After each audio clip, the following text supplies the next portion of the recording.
कबीरा कुआं एक है, कबीरा कुआं एक है, पानी भरे अनेक। कबीरा क्या कहते हैं कि कबीरा ने कहा है कि पत्थर पूजे अगर हरि मिल जाए तब तो मैं पूजू पहाड़। पत्थर पूजे गर हरि मिल जाए तब तो मैं पूजू पहाड़। अरे उससे तो वो चक्की भली जो पीस खाए संसार। वो एक चक्की सबके लिए बराबर है। वैसे कबीरा पानी के लिए क्या कहते हैं कि कबीरा कुआं एक है, पानी भरे अनेक। अरे भांडे में ही भेद है। देखिए कबीरा क्या कह रहे हैं की भांड्यामध्येच भेद आहे। जे भांड आहे कुआं एक है, पानी भरे अनेक, के भांडे में ही भेद है और पानी सब में एक।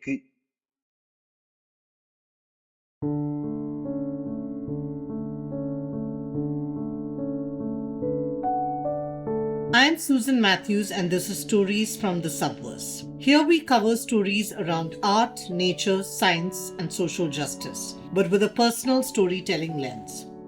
In part 2 of our Water and Caste story, we continue our journey with Swati Kamble, who is an anti-caste intersectional feminist researcher and activist. She speaks with 4 creators on how Dr. Bhimrao Ramji Ambedkar and the Mahad Satyagraha has influenced their artistic journeys and creative repertoire.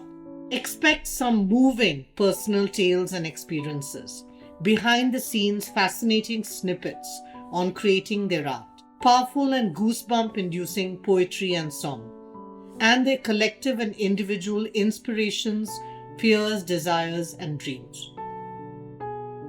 For me, this whole process of working with Swati, who is so smart, generous, politically astute, hardworking, and kind, and everyone else involved has really been special, humbling, and has made me personally interrogate my own relationship to caste and the privileges I took for granted.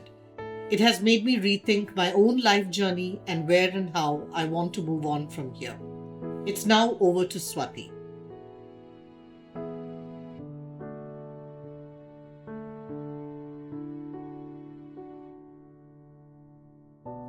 Jai Bhim, Jai Jyoti Savitri, Hul Johar, and a Satrangi Salam to you all. Welcome to this second and final episode of Water and Caste series. Thank you all for a positively overwhelming response to our first episode.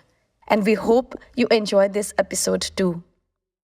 In the first episode, we looked at the historical event of Mahad Satyagraha, its influences on the lives of people of oppressed caste communities, with personal narratives of Hira Kanuje, an Ambedkarite activist, and the story of my grandfather whose life changed when he walked to Mahad.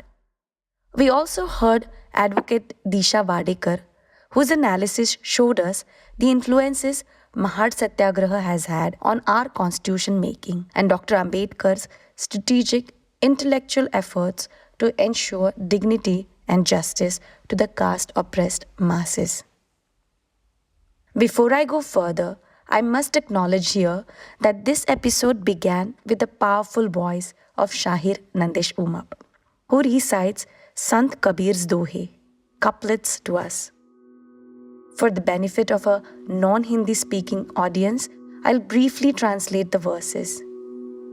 They mean, the well is one, many fill the water. Even though water is one, the vessels create differentiation. There are many spiritual interpretations of Kabir's couplets. But looked at from a radical anti-caste reading of Kabir, these couplets translate as follows. The divine is one. We are vessels to reach this journey of awakening. But by differentiating one from another, we forget the essence of divinity and one humanity. Shahir Nandesh Umap uses it to say that humans discriminate, not water, not the well, but humans create division. In this episode, you will hear 4 Ambedkarite anti-caste creators who talked about their journeys of learning to use art for resistance, art to archive and retell the forgotten stories of anti-caste resistance, and to keep these events in collective memory of anti-caste counterpublics and knowledge communities. We are honored to have with us a stellar group of artists and performers. Madhubani artist Malvika Raj, Padma Shri awardee photojournalist Sudharak Olwe, visual anthropologist Rajyashri Goody, and folk artist Shahir Nandesh Umap. They will share with us their artistic inspiration and artworks around Water and Caste and Mahad Satyagraha, and their process of making the art that evoke deep reflections.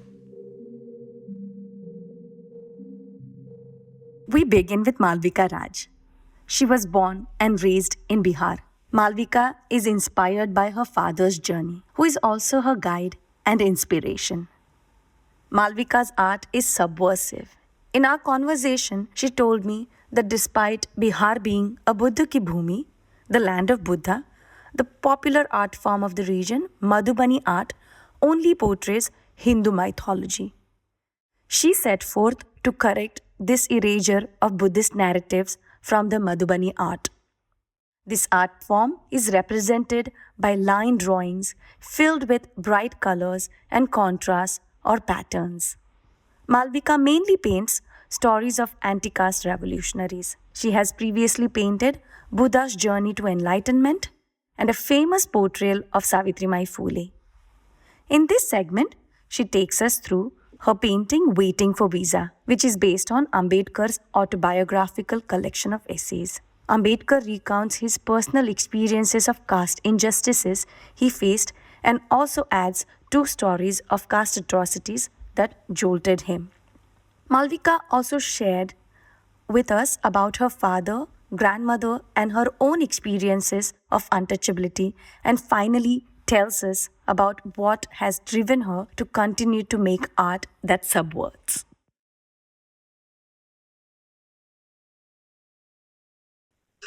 मैंने ये जो waiting for visa painting बनाई है उसमें बाबा साहब की जो आत्मकथा है जिसमें 6 कहानियां हैं उस पूरे 6 कहानियों को मैंने इस painting So this painting is based on 6 stories that Baba Saheb wrote in his autobiographical work Waiting for Visa.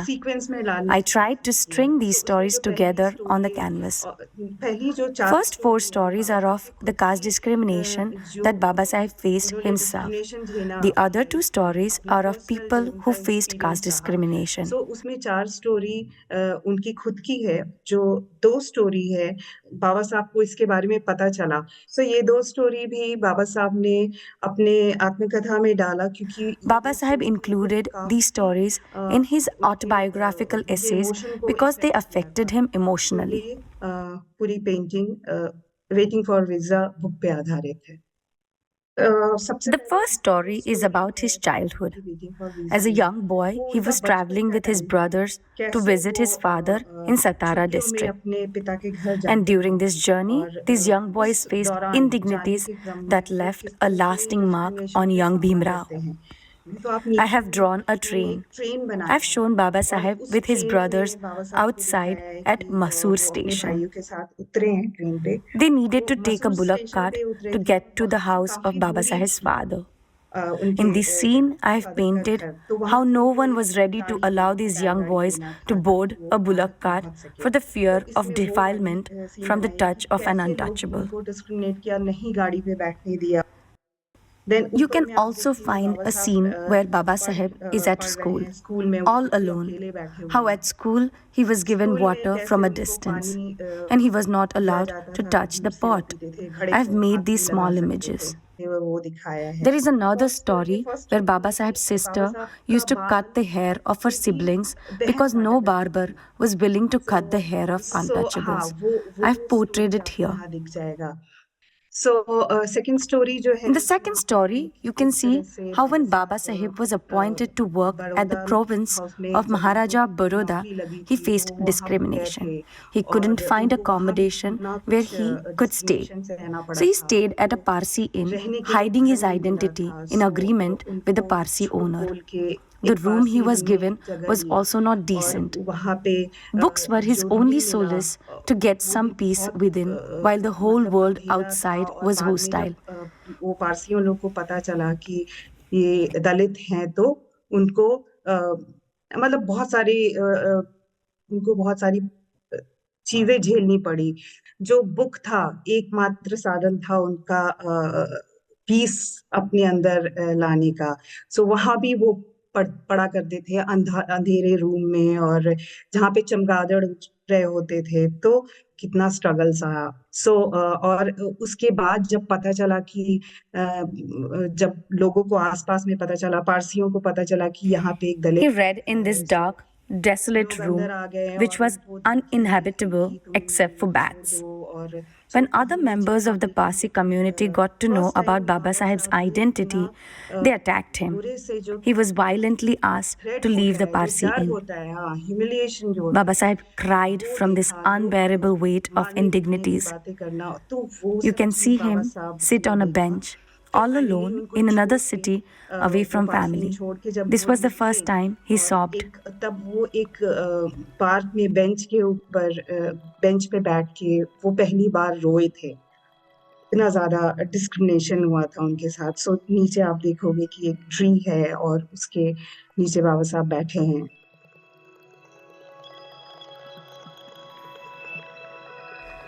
In this next section, Malvika talks about her inspiration. मेरा जो जर्नी है, मेरे लाइफ का खुद का जर्नी है, मेरे father बहुत बड़ा रोल प्ले करते हैं मेरे लाइफ को एक शेप देने का। सो उन्होंने बताया था जब In my life's journey, my father plays a big role in shaping my life. के लिए उनको His childhood stories influenced me. मेरी दादी जो है उनके He told me how, as a child, he would accompany his mother to fill water and experienced discrimination. My father and people of the entire Chamar Tola, locality of the caste oppressed Chamars, were the last ones to fill water. उन लोग के जो कुआं में पानी जब वो लोग भरते थे और मेरे फादर और They were allowed to fill water only when the OBC caste, Koiri and Jadavs, had done their chores, as the wells belonged to these upper castes. उस टाइम इस My father would tell this story, and in the same vein, he would chronicle the story of Mahad Satyagraha and would emphasize on how much Baba Saheb endured to secure this right to access water and dignity to our community. अभी क्या है कि मेरे father एक book लिख रहे हैं अपनी Now my father is writing a book, तरह से उन्होंने his own autobiography of his struggles. My father is a deputy superintendent of police or DSP. तरह से उन्होंने The story is how our Chamar Tola transformed into DSP Tola, especially our locality, which was identified with its caste name, is now known as the locality of a DSP. उस चीज को Because one educated person triumphed from there and his achievements became known as the achievements of the community. चल रहा था और काफी discrimination होता था। लोग वहां से जो अपर कास्ट हैं वो लोगों को There used to be a lot of discrimination. Upper castes in the village would forcibly take our people as bonded laborers to work in their fields. But when my father became a police officer, the discrimination went down to a greater degree, as upper caste people feared him. His being there created deterrence. गए कि like एक police है तो गांव में वो discrimination जो था वो बहुत कम हो गया, बहुत हद तक खत्म हो गया। मैं गवर्नमेंट स्कूल से पढ़ी हुई I have experienced discrimination too. और I went to a government school in Patna. छोटी थी 8th में It was a girls' school. तो मैं school I was young, in 8th grade. Tiffin ले जाते हैं, टिफिन खाने Nobody sat with me during the lunch break to eat lunch. मेरे साथ खाना नहीं The girls used to say, और "We won't eat with some chor chamhar," तो वो लोग बोलती थी literally meaning, We won't eat with thieves' chamhars. Madhubani specially मुझे करने का I got drawn to Madhubani art form because I'm from Bihar, and from the beginning I had interest in its colors and formats. In the process of learning, I understood a lot. Like I said, Madhubani is based upon Hindu mythology, but I wanted to draw Buddha and Baba Sahib stories. Hindu mythology. You will see I've done a lot of paintings of Baba Sahib, Savitri Bai, and I'm now making one on Nangeli, a 19th century Erava caste woman who protested the breast tax imposed on lower caste women to cover their breasts.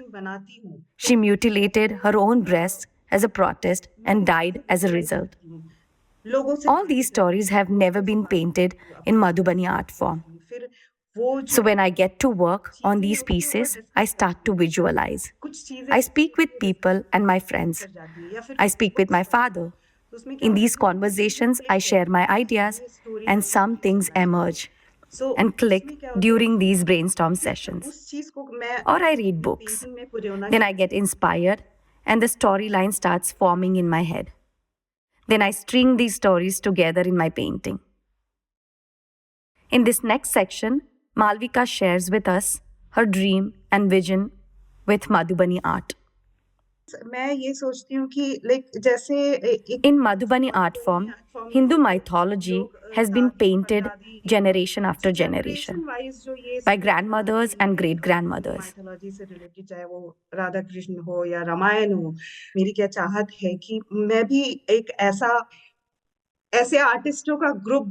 I wish that what I have started continues to. Generation wise उसको ले जाएं, चाहे बाबा साहब की story हो या ये सब जनरेशन वाइज काम करे और that I can inspire new generations of artists from within the anti-caste space who can take forward the artwork on Buddha and Baba Sahib's stories. Painting करें और बाबा साहब की पेंटिंग बनाएं.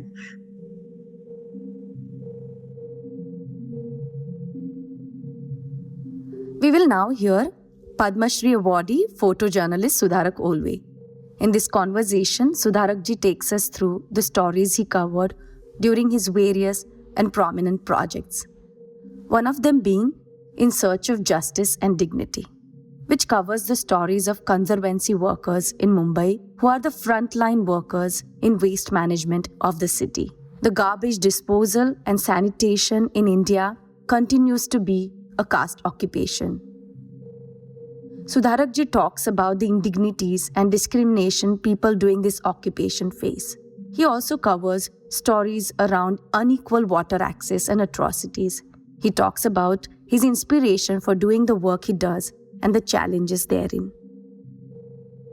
So in your photo books, In Search of Dignity and Justice Delayed is Justice Denied, you chronicle the indignities and injustices that have been meted out to scheduled caste, scheduled tribes, and religious minorities. Since we are looking at water and caste in this segment of the podcast, I would like to ask you about the inspiration behind your focus on the topics you cover in your work, ranging from manual scavenging to the defilement of water well, to the struggle to fill water in rural and urban areas. There is also an element of climate change and gendered distribution of labor that is unequal, and unequal distribution of water across city and rural areas. I request you to begin with your inspiration. Mahad or the Chaudhar Tale, we say, it was the first historical assertion by Dalits and by Ambedkar, in the history of mankind. It's before the even US started about the blacks or Gandhi's Dandi March, but it has not historically reached to the each and every one person, because if you go through the last 96 years or 97 years, we are saying nothing has changed. And if you see my stories around Dalits, Muslims and tribals around the country, it's repeatedly been violation happen on dignity, on their justice.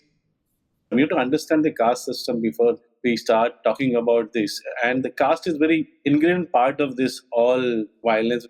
A lot of atrocities happens on these communities, from basics of water to basics of dignity, and for no reason, whether they've been assaulted, raped. I've done series on women, also on women violence and Dalit. But I'll start with from the first, which my major work is called In Search of Dignity and Justice, the untold story of conservancy workers. If you go around the country, you will find only one community which does this job. And this job is the lowest of the caste system. It's been done only by specific community, and they're by Dalits. They collect the garbage, they collect dead animals, and you imagine the kind of garbage is there, from human bodies, from hospital waste to dead animals, glass, and you name it, everything they pick up from their hand, they carry on their shoulders, and they get to the dumping ground. But in spite of doing such a important work, no respect has been given to them, or they've been denied all the facilities which are required by science or technology. Nothing is given to them. So that is one series which I've done. And then they go to the drainage line, and drainage lines is as big as double-decker bus. And most of the deaths that happen around the country is in the drainage lines. A law is there, but there's nothing been done. Not a single case was been filed against them. Sudharakji talks about his decade-and-a-half-long journey of documenting water. His photos emerge from these personal bonds he formed through the stories of individuals and communities, and a need for collective memorization, retelling of injustices.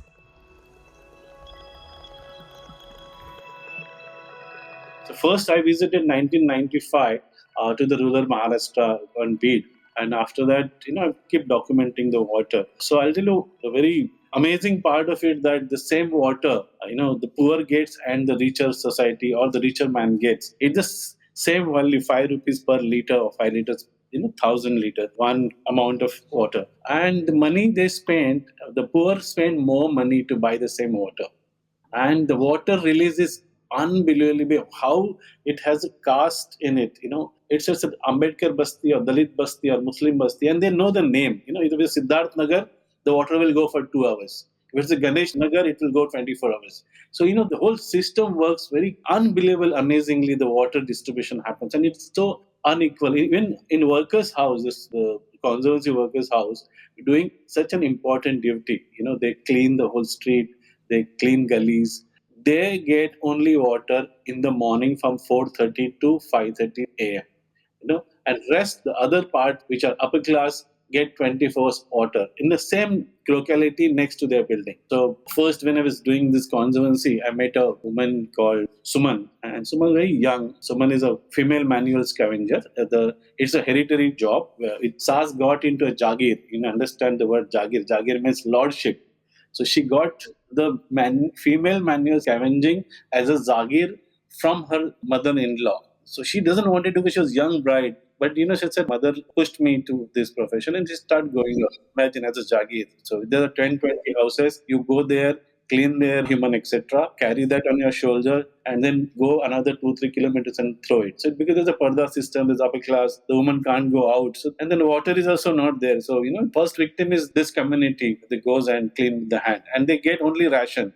With kinds, half kg wheat or dal or mix of all food which is cooked yesterday. And I saw this with my eyes. And the way they treat when they enter the houses, she has been not allowed to touch anywhere in the house. I'm talking about this, I was 20, 21, 22. I'm not talking about 100 years old. From the capital of country, Delhi. So I asked her, because I was there one day from 6:30 to around 1:30. And I asked her, why don't you drink water here? Then she said, Bhaiya, pani mangega to kaam bhi milega nahi. So they will not give water to you to drink because you are untouchable, and they just go inside the house, clean and come out. So after home, she reaches and drink the water. So imagine the stigma of caste is, still exists. Everybody knows her, everybody guides her to clean this, to clean that, but nobody is human to her, offering a tea or offering a water, the basic, because they know that the whole family is dependent on that profession to come next day morning. There's no way out from that profession, which was abolished long back, but still continuing.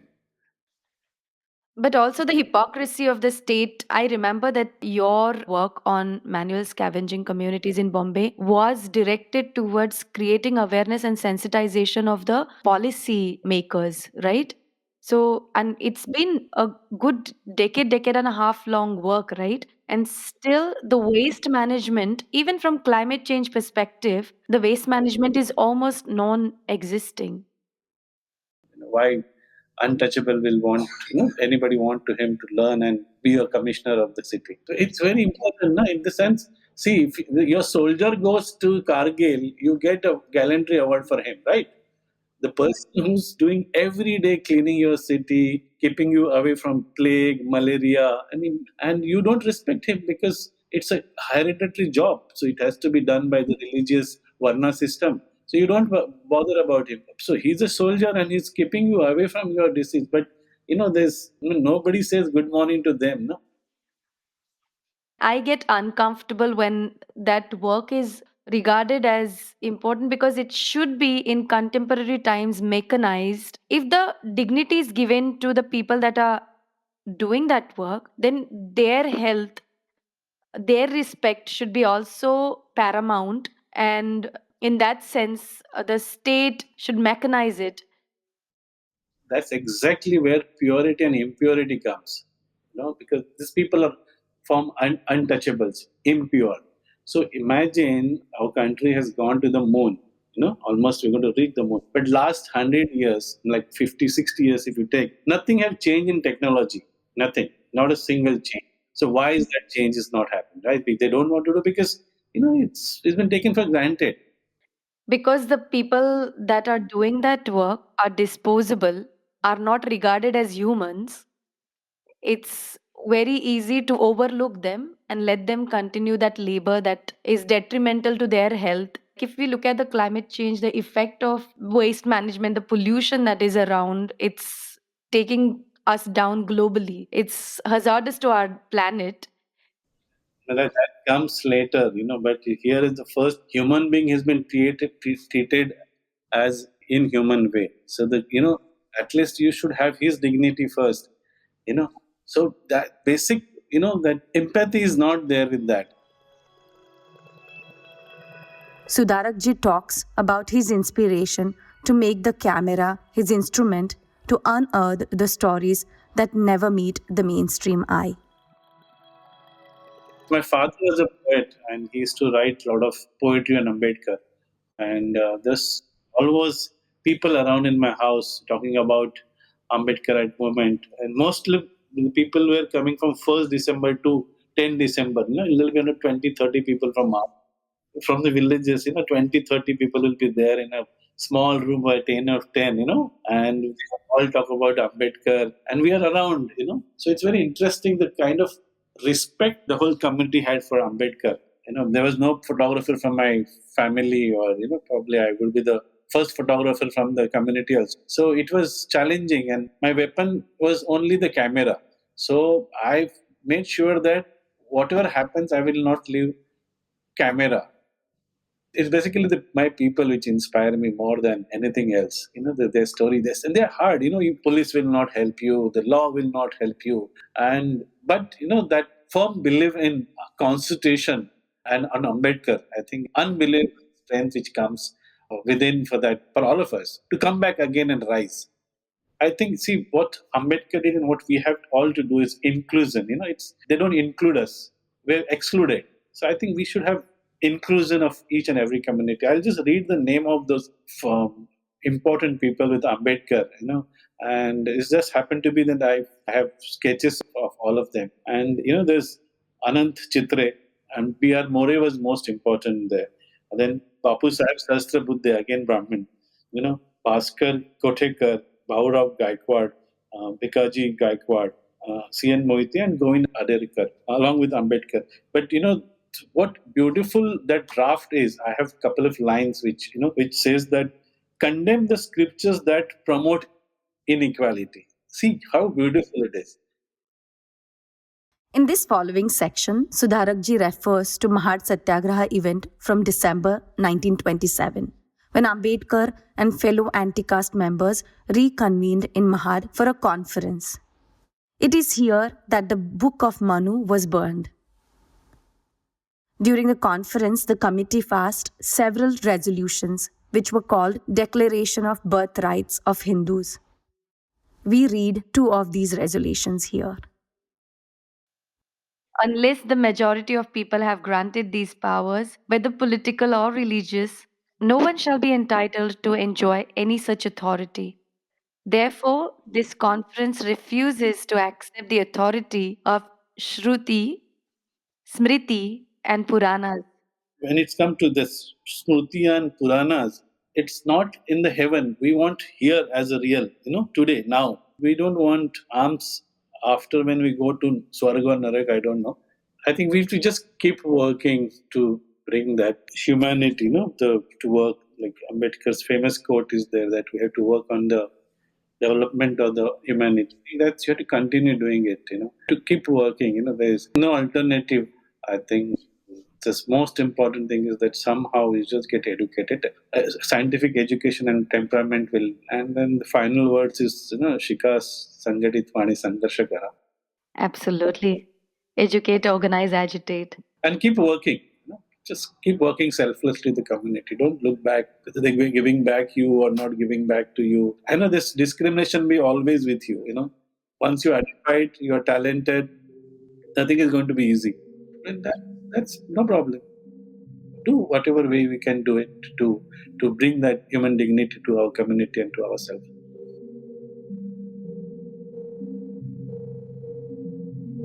In this heartwarming conversation, we get to listen to visual anthropologist Rajyashri Goody's artistic journey and her artworks around Mahad Satyagraha and Water and Caste.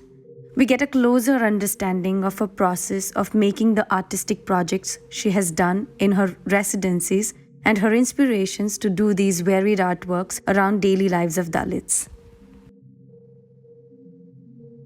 Welcome, Rajyashri. Thank you for, joining this podcast. I was listening to one of your interviews from Alt Shift Studio for Ishara Arts Foundation. This is 2 years ago, and I was so fascinated by your artistic journey, your residencies, and the common thread that has been around caste expression, access to resources, food, water, the marginality, but also expressions of people through, food stories, and recently Mahad Satyagraha, because this podcast is going to be about water and caste, relationship of water and caste, and how integral Mahad Satyagraha is, in a sense, in the anti-caste movement, but also the lives of people. It has been inspiring.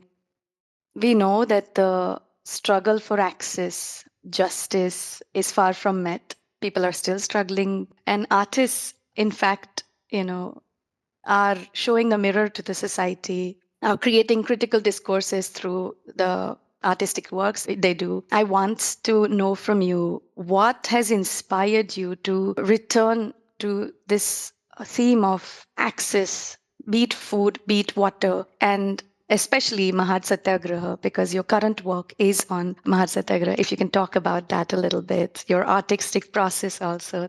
So it's really since 2017 that I consciously made an effort to read more about the relationship of nature and caste, to read more about the Mahad Satyagraha, and to also kind of think about, how it's celebrated today, how this space has become a major pilgrimage place for our community, how this space that was, not allowed for us to even access, almost like a temple.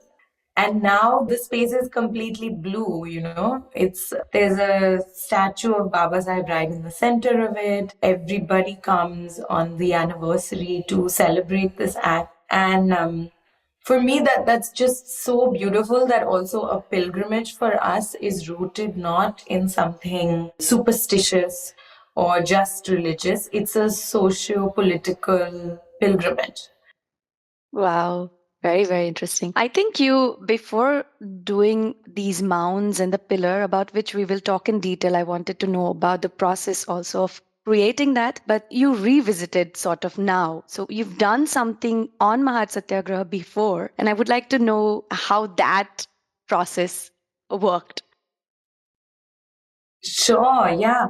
I made a work here 5 years ago, and basically, I was reading how after the Satyagraha took place, there are accounts of people in Mahad making panchagavya, which is this mix of cow dung and cow urine and dahi and ghee and milk. And they made 108 pots of this, and then they poured it into the water to purify it from our touch.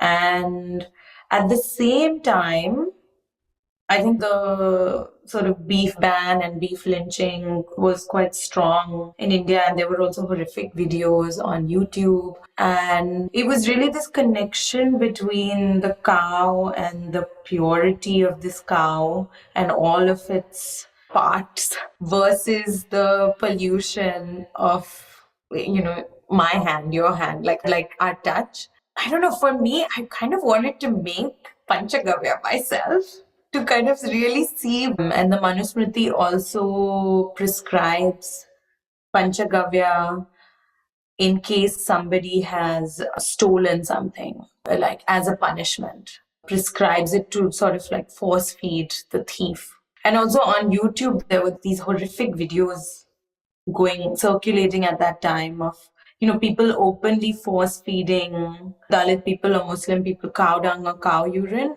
because they were suspected of transporting beef or eating beef. So there was still this insane, carrying on from 2000 years that I kind of just wanted to see for myself what this mixture was. So I made it, and then I collected 108 glasses, just sort of clean glass tumblers, all kinds of different shapes and sizes. And I just mixed in a little bit of Panchagavya in each of the glasses of water. And sort of as that dried, it left a bit of a residue, it left a bit of a smell. But that was really the first work that I made. It's sort of me just trying to grapple with the violence of caste and this very sort of subtle violence that just creeps into every space of ours. I think that was the point of just putting a little bit of Panchagavya in these glasses and just having a bit of this like smell around the room. Like you can't really see that in images, obviously, but it's just this kind of lurking thing, but that people might notice. And then leading to this then fundamental question of, who is allowed access to water? Very, very, very interesting. Thank you so much. And fast forward 5-6 years later, so this was in 2017, and Mahad Satyagraha you did this year? Yeah, 2022, yes. 2022, yeah, so last year. And what was the process? What started that journey? I knew I wanted to continue working on this theme because I had just sort of touched upon it in 2017. But my initial sort of plan was to go and spend a lot of time in Mahad and take images and then sort of respond to the space that way. But because of COVID, it was impossible to. And actually, the lockdown also hit just when the anniversary was about to happen. And then everything just shuts down. And then I just remember spending a lot of time on Google Maps, thinking about the space, thinking about where the tank is located. As I spent a lot of time on Google Maps, kind of looking at the geography of the space, I also started noticing so many photographs of people that are, in the geolocation of Saudar tank. And it was just non-stop images. There were like hundreds and hundreds and hundreds of photographs. And they were really beautiful. And they were just sort of images celebrating the space. And at the same time, I was reading Boja Tharakam's book on Mahad Satyagraha. And some of his sort of findings really shocked me to know that, 10 to 15,000 people probably visited Mahad for the Satyagraha versus the 30 or 40 people who came for the Dandi March. All of these facts really, like I knew the Mahad Satyagraha was a big thing, but to know that more than 10,000 of our people had like walked from across Maharashtra, even Gujarat to Mahad. And this is not an easy walk. Like even from Pune to Mahad, it's like you have to cross the ghats, you have to, it's not some straight road there. It also made me think about what it means for Dalit people to take forward a pilgrimage like that, or a walk where you're not welcome with open arms in every village that you walk through. You're not probably given a place to stay. You're not offered food or water often. You don't know what's going to happen to you. You literally might die in the process. And all of these sort of just that journey, really stayed with me. It's exactly that thing. Like, what does it mean for our community to make these long journeys, but just to celebrate something, or in this case, just to drink water, and not just to drink water, but to see what that symbol means. The sort of magnanimity, if that's a word, that of it, and really this sort of invisible trauma and invisible sort of journey, it stayed with me, especially when Boja Tarakam writes in their book that this event was never photographed. So despite thousands and thousands of people coming, and 1927 is, obviously cameras and press existed then, but it was never thought important enough to photograph compared to when Gandhi picked salt. Apparently that event was also not photographed, but it was considered so important that he restaged it on another beach in another area just for the papers. It was interesting how also these historical moments, we see that image of Gandhi picking up salt and think, oh wow, that's where it happened. But it was restaged. But the fact that that was denied for Mahad, even though it was a much, much, much bigger program. And I started then, collecting photographs from Google Maps to show that, okay, nobody photographed the actual event. No institution carries sort of these documents which are essential to our history. But despite there being no documentation, our people are going there and photographing themselves. So that in itself is like, wow, there's an archive which is constantly being built now just because we have access to technology now. And we're able to sort of document the space how we like, and we're able to show our faces in this space, even though the 10,000 that walked to Mahad first, their faces are mostly unknown. So that was a major part of the research. It's important to show that it is one person, but it's also millions of us together.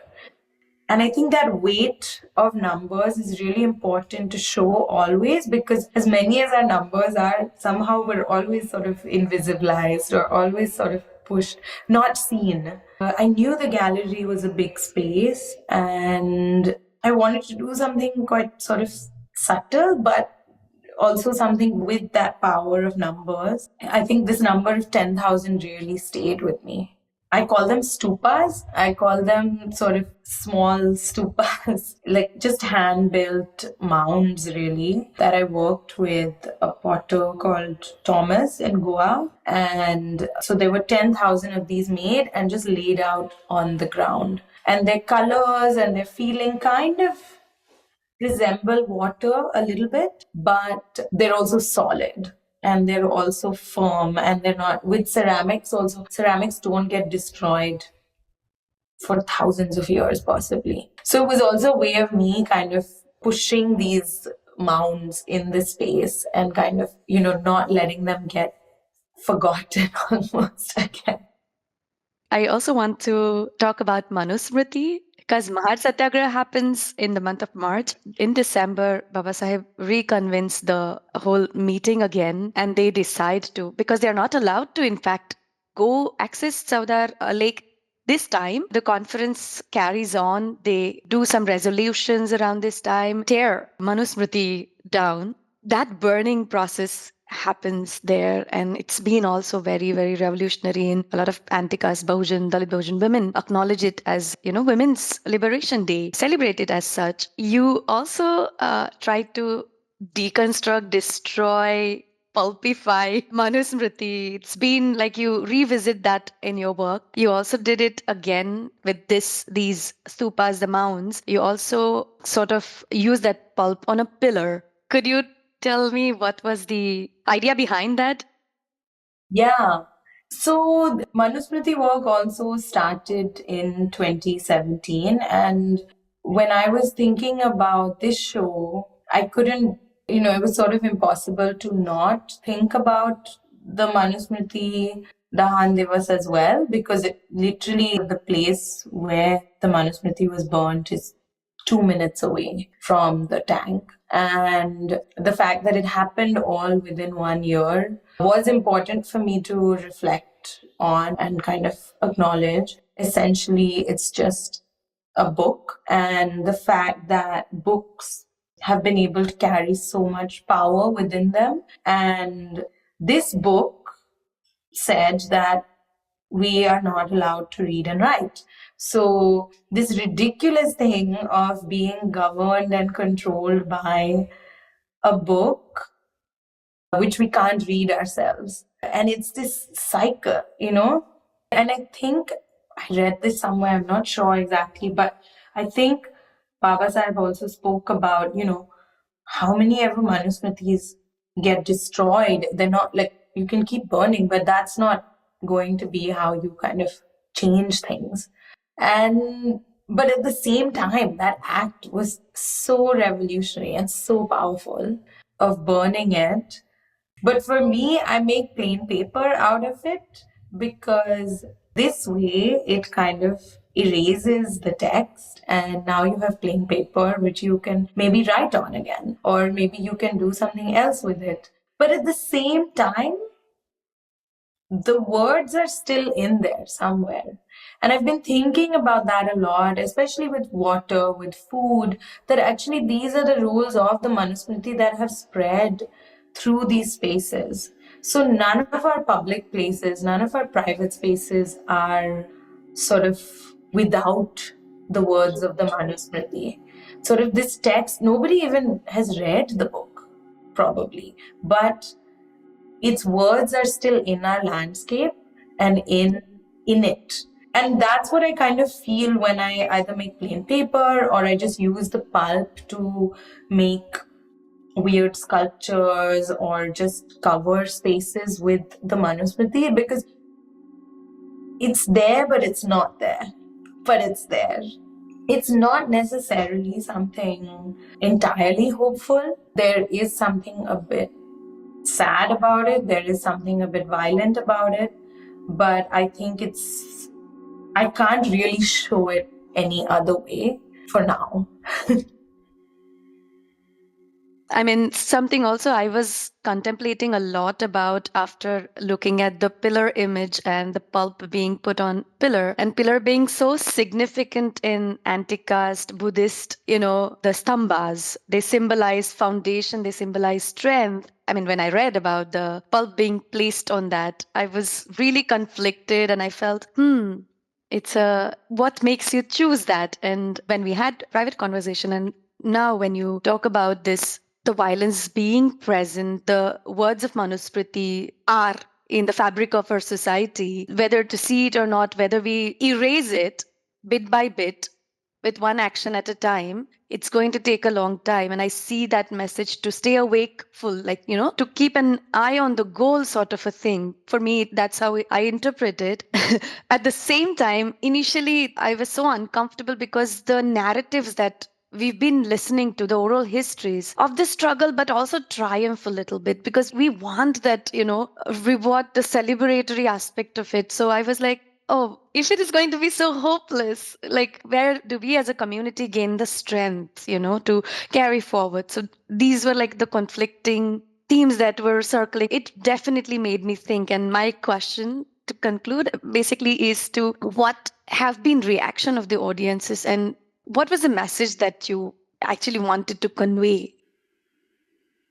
Actually, I wanted it to be a space of celebration, and I wanted it to be a space of quiet contemplation as well, where people are really aware of where they're walking, what they're looking at. Kind of the whole sort of installation also makes one slow down a lot. And to be honest, not many people noticed the pillar because it was so sort of, it's right in front of you the whole time, but it's gray, and people are like, unless they went and read about it a little bit, only then they noticed it, which was quite fascinating for me as well, to have this sort of, it's just there, but nobody can see it. And I think that's sort of a metaphor for our community sometimes, but also what we're struggling with. It's just like, it's there, but nobody is sort of acknowledging it. With the pulp on it, though, I also see it as a building block. I do see it as sort of this wiping this down and making it almost like building material, construction material to build something on. And I think that's a very fundamental part of our community, is that we have not forgotten the past in order to move forward. We've always acknowledged what has happened to our ancestors. We've never, even in Dr. Ambedkar's vows that he took to, convert to Buddhism, it's never been like, okay, everybody is equal now. Actually, the first vows are, I will not worship these gods. I will not go into this temple. They are kind of based on this rejection and this acknowledgement that this is what has happened to us. And I do see the presence of the Manusmriti there being this acknowledgement of this rejection of it itself. I want to show a very beautiful experience of Dalit life, but at the same time, I want to also bring out this violence that has always been around. And I hope that my show sort of alluded at that a little bit, at least.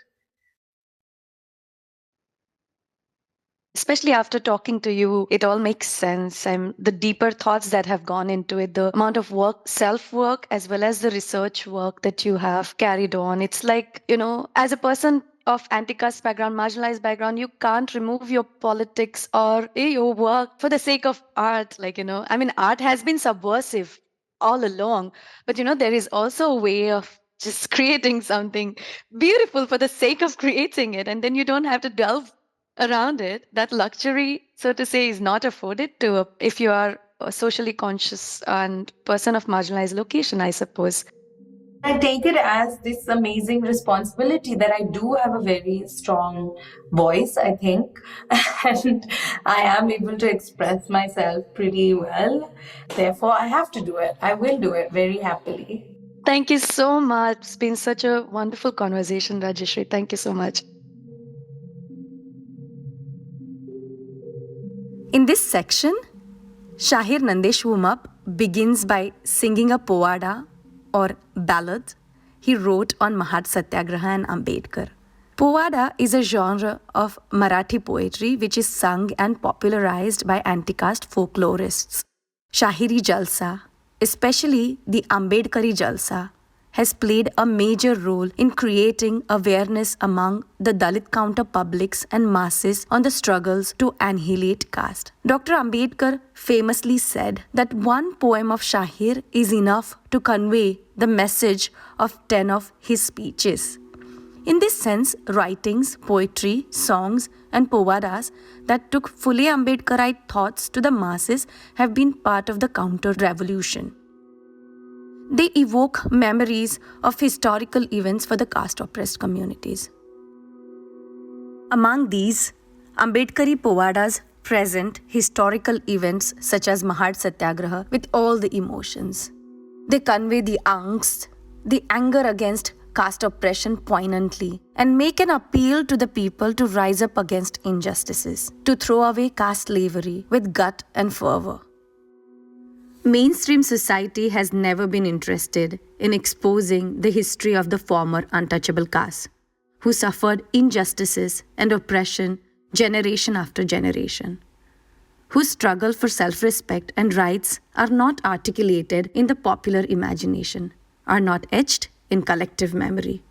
The task of preserving this collective memory is that of the artist of the caste-oppressed communities. Shahir Nandesh Umap follows the legacy of his father, Lok Shahir Retell Umap. He wrote a 10 minutes long povada as a tribute to Mahad Satyagraha and Babasaheb Ambedkar's contribution to the fight for social justice and dignity. Here he sings an excerpt of this povada. Doctor आंबेडकरांची कीर्ती बेफाम होती. बाबांची कीर्ती बेफाम. महापंडित झाले बेजार. कष्टाने विद्या मिळवून अन झाला महान घटनाकार. कष्टात गेले बालपण अस्पृश्य जीन जगून.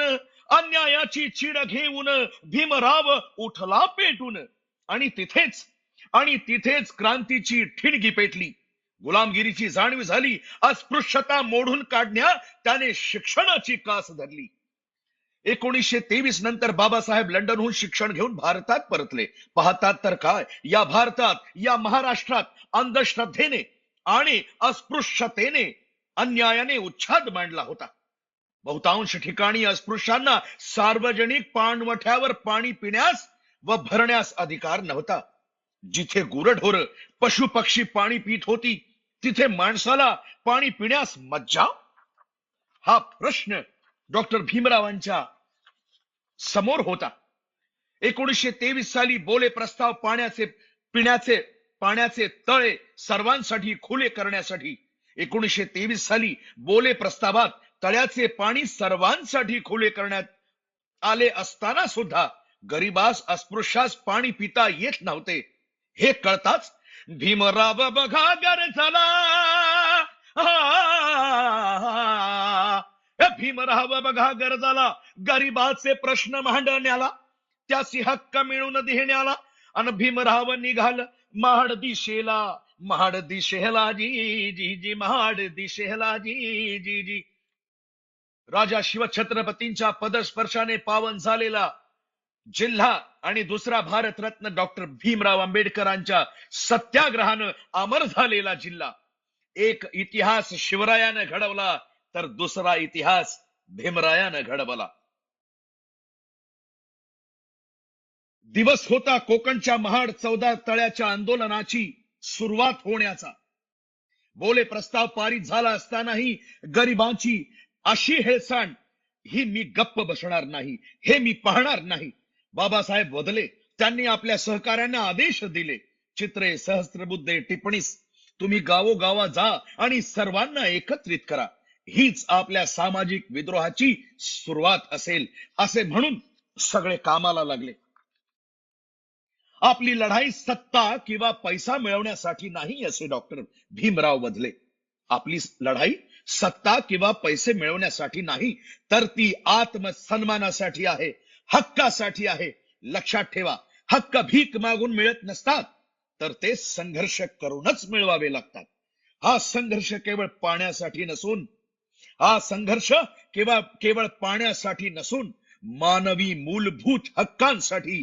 आणि दुसऱ्या दिवशी म्हणजे 20 मार्च 1927 ला त्या सत्याग्रही निघाले महारच्या तळ्यावर. निष्ठा होती बाबासाहेबावर आणि जीव देऊ एका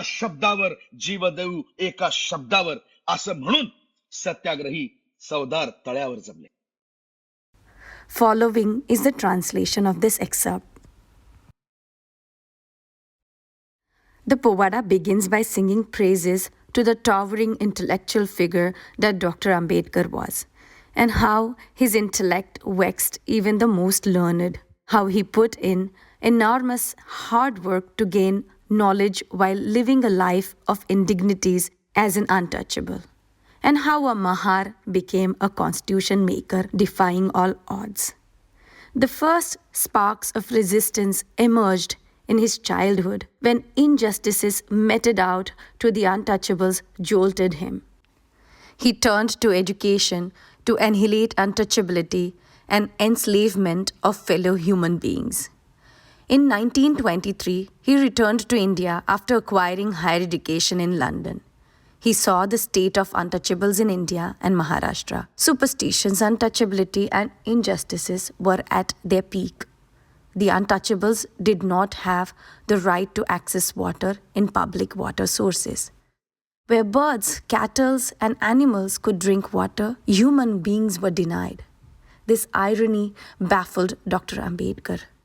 Despite the Bole resolution to open the Saudar Lake for public water consumption in 1923, the poor and untouchables were not allowed to drink water. As Bhimraya, Dr. Ambedkar got to know this gross injustice, he called for an agitation to put forth the issue of the poor and to secure their fundamental rights. To do so, he marched towards Mahad. A district that was blessed by Chhatrapati Shivaji's footsteps now lives forever in people's memory as Dr. Ambedkar's Mahad Satyagraha. Our battle is not for power or material wealth, but for our human dignity and fundamental rights, roared Dr. Ambedkar. We can't beg for our rights. We have to fight for our rights. The next day, on 20th March 1927, the Satyagrahis charged up and marched towards Mahad. With a strong faith in the words of their leader, Dr. Ambedkar, ready to fight with their lives. In this following section, Shahir Nandesh talks about his inspiration for making this powada. The essence here is that Baba Saheb's childhood experiences shaped the way he organized the Mahad March. At school, when he was restricted from touching the pot of water when he got thirsty, this sparked the first flames of change. Dr. Ambedkar made us. His thoughts, his actions, and achievements shaped us. Because he abolished the extreme form of casteism, we have been able to come to the mainstream. And therefore, we have tremendous respect for him. And his body of work can inspire every individual. And that's how I was inspired to make this powada. त्यांच्याबद्दलची प्रेरणा, आदर, त्यांनी केलेलं काम हे प्रत्येक व्यक्तीला हे प्रेरणा देणार आहे. आणि ती प्रेरणा मला मिळाली डॉक्टर भीमराव आंबेडकरांची. I decided to be the torchbearer of this revolution that Dr. Ambedkar began. There are several songs on Mahad March. So I had to think, what is it that I can add through this genre of powada? अनेक गीत आहेत, अनेक पोवाडे आहेत, पण आपल्याला काय वेगळं मांडता येईल म्हणून 10 मिनिटाचा हा पोवाडा आहे.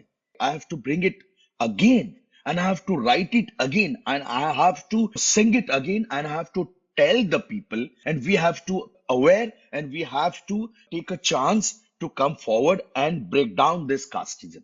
I have given a name, a polite casteism, a subtle polite casteism. They don't want you to come in front in a mainstream. They want to keep themselves in a mainstream. Still they are working. But the thing is, we people are fighting because we know each and every weak point of them. Because in our industry, that the casteism is different. People in my building, there are some people, they don't talk to me. They don't look at to me. But I can understand that he don't want to talk to me because he's an upper caste. And he's showing me that you are the low caste. That's why I'm not talking to you. And that's why I'm not looking to you. That I can understand. The people are showing you in their eyes. You can see in their eyes how casteism they are doing. They don't talk to you. Even they see me on the TV. They see my performance on the television. But in the front, they will not show me how they hate me. In this concluding section, Shahir shares his wish for humanity and universal love. What is the message that you want to give to the people of the community? Humanity. मला तेच म्हणायचंय, तुमचा धर्म तुम्ही करा. I want to say that you follow your religion. हा शिकवत नाही. की माणसाला मारा. But your religion does not teach you to kill a तुमचा जर fellow धर्म हा human सांगत being. असेल की या माणसाला छळा, If indeed your religion teaches you to torture another human and kill them, then it's not a religion in my बुद्धाने असं opinion. कधीच सांगितलं नाही. In our Buddha Dhamma, Buddha taught us to offer life and taught us to give selflessly. And therefore, I believe we need to stop this inhuman behavior and follow a path of humanity. मला वाटतं प्रत्येकामध्ये Be it of any caste or religion, no human shall be hurt. हानी पोहोचणार नाही. Nobody will hurt.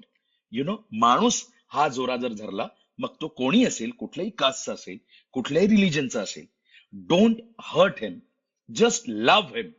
Love is the only solution in this whole world. Just love everyone.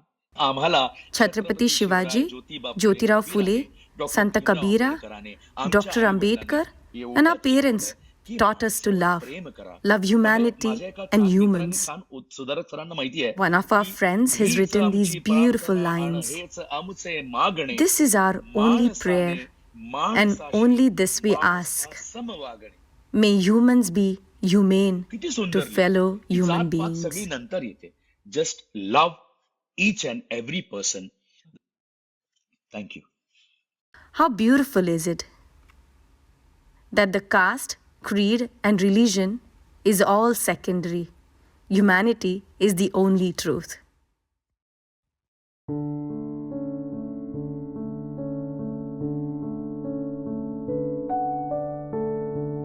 When in this caste society you are denied your humanity, turning to loving kindness and message of humanity is the most powerful thing you can do. So with this powerful message of Shahir, we conclude our series on Water and Caste. Jai Bhim to you all. Thank you to Swati Kamble and our guests Malvika Raj, Sudharak Olwe, Rajyashri Goody and Nandesh Umap for joining us. And a special thanks to Shrujana Sridhar, who through her cover art pays tribute to these wonderful creators and showcases her own gifts in the process. Stories from the Subverse is the podcast of Dark and Light, a digital space that chronicles the times we live in and reimagines futures with a focus on science, nature, social justice and culture. You can follow us on Instagram at Dark and Light Zine. This podcast has been recorded and produced for us by Waka Media, and we are very thankful to them. They have been very patient through many interviews, edits, changes, and working with multiple languages, so we are extremely grateful. So long, and thanks for listening.